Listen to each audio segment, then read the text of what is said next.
Okay, now what I've explained so far is extremely important, but I think the one that is the most important is this third one, the literary context. Now those other two, they're like trivia, they're like current affairs, they're things you can easily find on the internet. But this particular one, if you don't understand it, you will not be able to analyze this text. There is no way that you'll be able to do it. So I'd like for you guys to watch this one very closely and do more research. It's extremely important. Now, literary context, like I explained earlier, different people have different ideologies, different ways of viewing life, different ways of doing things. In literature, it's very common for you to have, over different periods of time, writers writing in different ways, with different focuses. You guys have read Wuthering Heights in your WAEC, and I know that you learned that it's a Gothic novel. It was written at a time when Gothic novels were popular, so many people wrote Gothic novels. So that period, you can call it the Gothic literary period. And there are several other periods like that in literature that of course you need to know. So I expect you to do more research on that, right? So you have the Romantic period, you have the what's it called now, the Modernist period. You have so many different literary periods. Is that okay?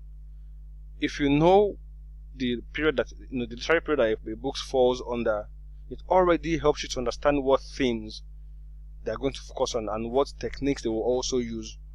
So it becomes very easy for you to actually analyze, because you know what the themes are and what the techniques are. Because usually those literary periods, they usually have some dominant themes and dominant techniques.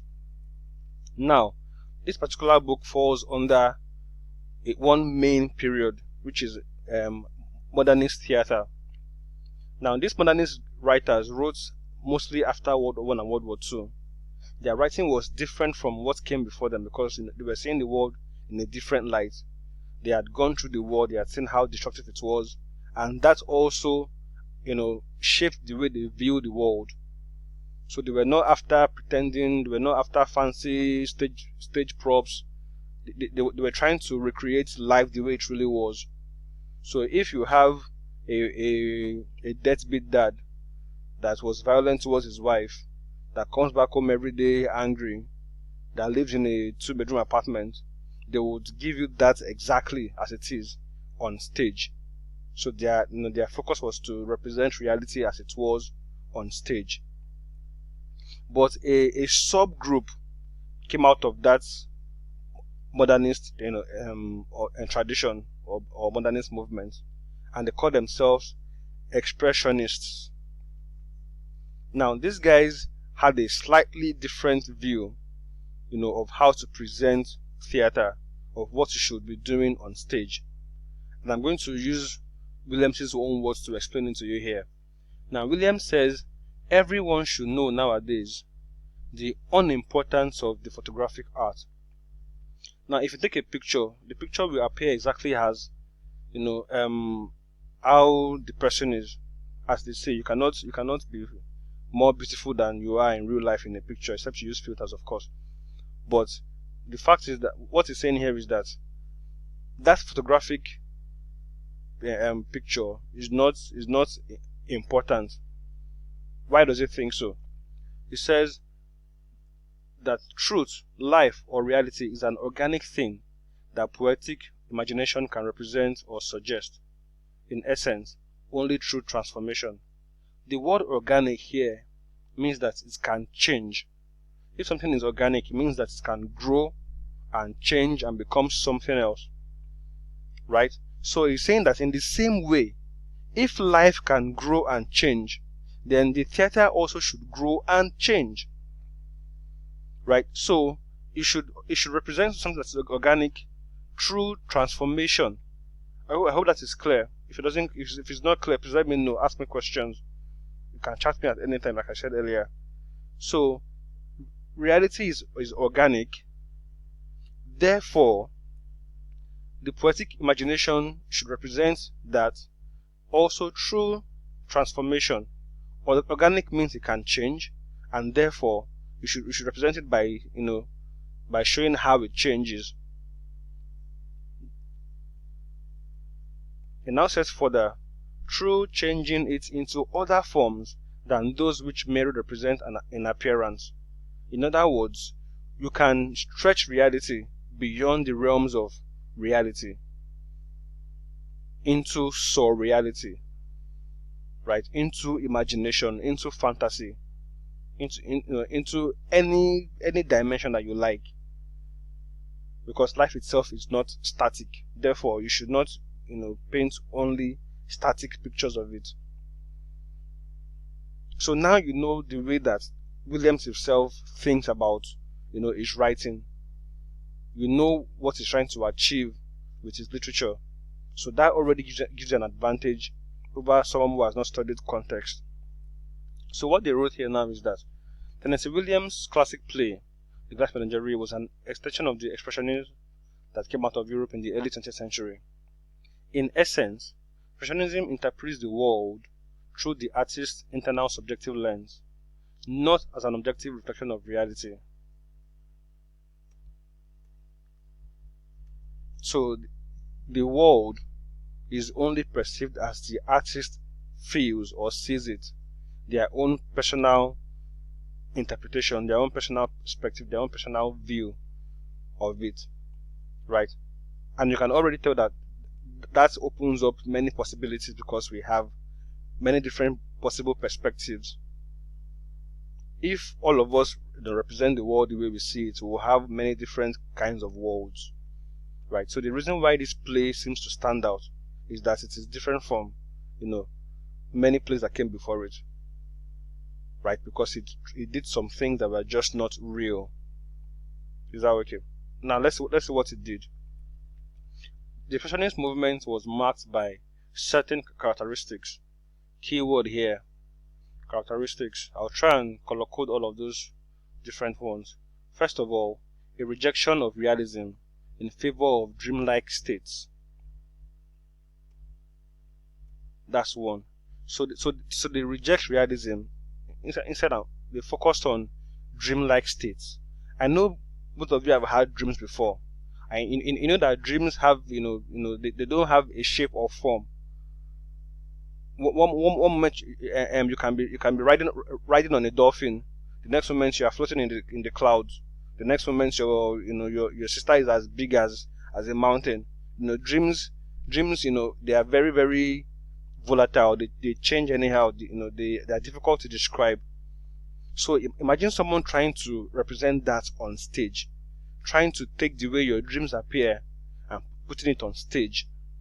That's one of the things that makes this play different. The play is meant to look like the dreams that Tom was having. Is that okay? So dreamlike states are very common in this kind of plays, right? Two, they have non-linear, often disjointed structures. What that means is that they can begin the end, they can start with the end and now take it back to the beginning. For example, the Tom that we saw is a Tom that had already left his family by the beginning of the play. He had already left. Right, so the play was, basically starting from the end. What we're now seeing is just his flashback, his memory of how he left.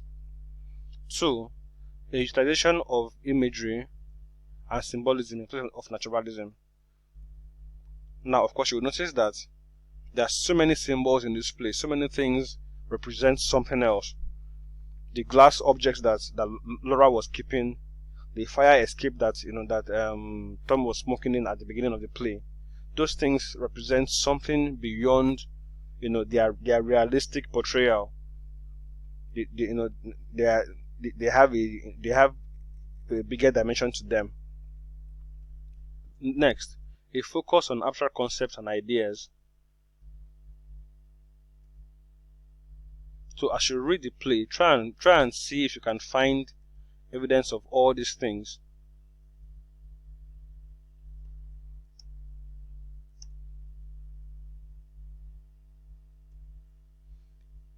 right?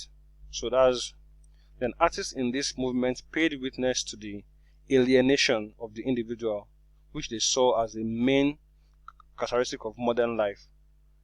Alienation simply means that people feel left out. They feel, separate, right? I mean, in today's world now, everybody is forced to, to stay at home.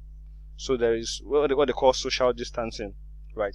But even when there was no COVID-19, you will notice that people were growing further and further apart. We have TVs in our homes and we have telephones in our homes now. So everybody, just seems to be in a world of their own. That trend began far back during Tennessee Williams, time. So people felt, separate from the rest of the world. Those who were broke, even had it worse because they were completely left out of, of the joys of the world, right? So people like Williams focus on those kind of people, people that are seen as the bottom of society, people that don't have much to live for, people like Tom and his family. Is that okay? Shakespeare now mostly wrote about kings and princesses and people from big families, right? But here we're focusing on the small man, the one that most people will just ignore. That is a unique, it's different compared to where we're coming from. Is that okay? Also conveys angst, means anger, in the knowledge that our spiritual needs will not be met through modern constructs. In other words, those things that we think are important actually will not satisfy our craving, right? So we buy things thinking that they will make us happy, but the truth is that they will not make us happy, right? So he tries to capture that also in his plays, showing us that those things that we think are going to solve our problems, the American dream, will not really solve those problems, right? And then finally it rails against the domination of modern man in the urban landscape. So already you have an idea of the kind of things that Mr. Williams tries to focus on in this play, right? So in a way you already know what his themes are, what his concerns are, right? So they try to link it for you. In the Glass Menagerie, Williams used expressionist techniques to develop several of the play's themes. Let me highlight the word techniques here, so that when we begin to now discuss dramatic techniques, you will be able to see the link between those techniques and this literary school of thought. You will see why there is a screen at the back showing words. You will see why the lighting is used the way it was used, right? You will see why there was the need to put a fire escape somewhere. All of those techniques are relevant because this play belongs to the expressionist movement. Is that okay? So this play shows that reality is subjective. These are some of the things that they are giving you already. That there is value in the nebulous experience of memory. Nebulous means unclear. You can check a dictionary. To expose the demonization of and grotesqueness brought about by modern urban culture, and to present the modern angst of life in the mid-20th century America. So all of these are themes in the play, and you can see how they all, match with the ideas that are defined in here. So that is why you need to know literary context. When we read the Handmaid's Tale, you also see why context is extremely important. So please, I hope you understand this now, and I hope that we can now move on to something else in our next class, because I won't discuss this with you anymore. So I hope that you can read up on themes, plot, and setting before we meet next, and I hope that you prepare for your test next week. Good night.